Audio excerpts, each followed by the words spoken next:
Southeast leader, the Magic hosting the Heat. Miami's lost 9 straight in this series. Dwayne Wade leading the NBA in scoring just under 28 points per game. And, guys, he was red hot early. He's so good about getting you up in the air, taking the contact, and then getting the shot up. Wade, 21 points in the first half. Another jumper.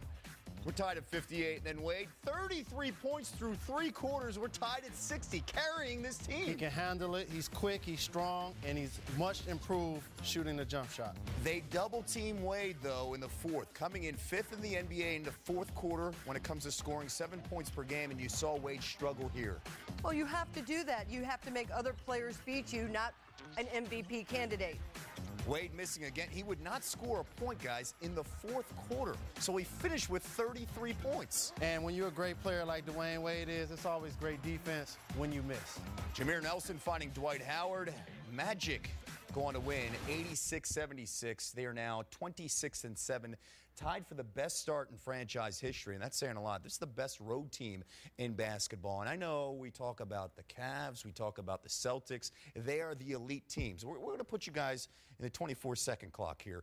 We know about those two teams. Can you put the Magic, Jalen, in that elite bunch in the East? Yes, I can. And the reason, number one, is because of Dwight Howard. This young man should lead the league in not only rebounds, but blocks the next almost decade.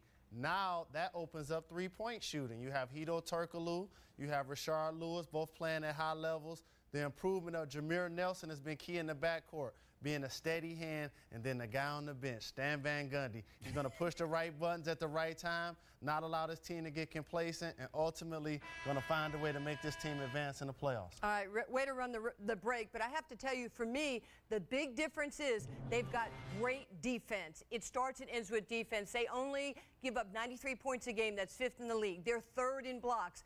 If you're an offensive player and you want to close out hard on a perimeter shooter, you can do that because you know if you make a mistake, you've got Superman Dwight Howard in the middle to block a shot, to change a shot. I really like the fact that Stan Van Gundy is great with his principles of defense and fundamentals.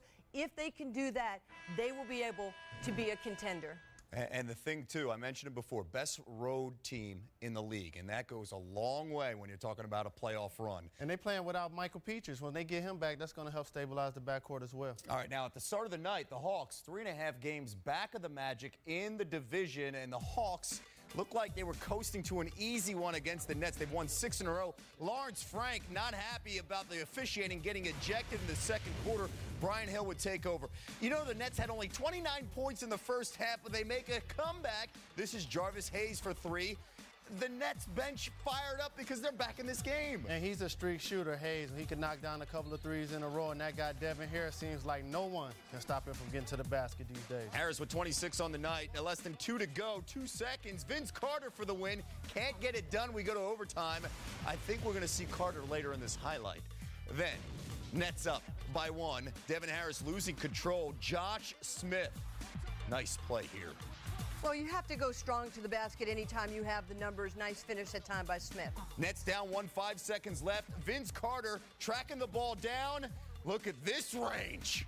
From New York City, shot that. And it was a rhythm shot. He walked right into it. And that's one of those shots you say no, no, no, and criticize him if he misses it. But it feels so good when it goes down. Nets get the win in overtime. Here's Lawrence Frank afterwards.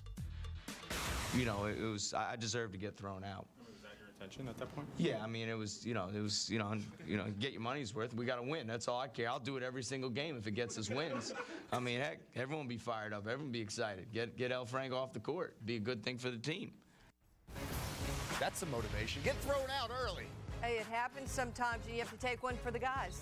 Hornets at the Portland to face the Blazers. Hornets have lost 5 straight at the Rose Garden. Brandon Royce still out with a sore right hamstring. Never took the floor. We have some issues here in the third quarter. Tyson Chandler and Joel Prisbilla pushing and shoving, and Chandler shoving, him hard with the forearm. You cannot throw a forearm shiver to any player. He got what he deserved. So Chandler gets ejected, and Chris Paul says, you know what? Don't worry, big man. I'll take over. And splitting the trap, I think he and Dwayne Wade are two of the best we have in the game because they not only can shoot the jumper and improve, but they can get anywhere they need to get off the bounce. What was Greg Oden doing there, covering him on that Like a fish out of water. Hornets up by 9, and then Chris Paul. What can you say? 17 points, 11 assists. They finally end the losing streak of the Rose Garden, 92-77 Hornets. Spurs sitting a half a game back of the Hornets in the Southwest, facing the Grizzlies. You know, the Grizzlies took the Spurs in double OT over the weekend. They lost, and here's some defense. Tim Duncan, get it out in the break. Tony Parker to Manu, and back to Duncan. Big three back. When you run the break and you reward the big man to work for you. Mike Conley driving. Look at that defense. 3 Spurs involved. Excuse me, young fella, but you got to go a little stronger than that or think about penetrating and kicking. And then Duncan, another big block. He had 3 on the night. And then Manu to Roger Mason, back to Ginobili, Matt Bonner. Look at this passing, guys. That's a secondary break, great spacing, and no closing out on the shooters. Spurs roll all over the Grizzlies, 91-80. Still ahead, the Mavs put together a historic comeback their last time out. How would they follow up against the Sixers? You get it next.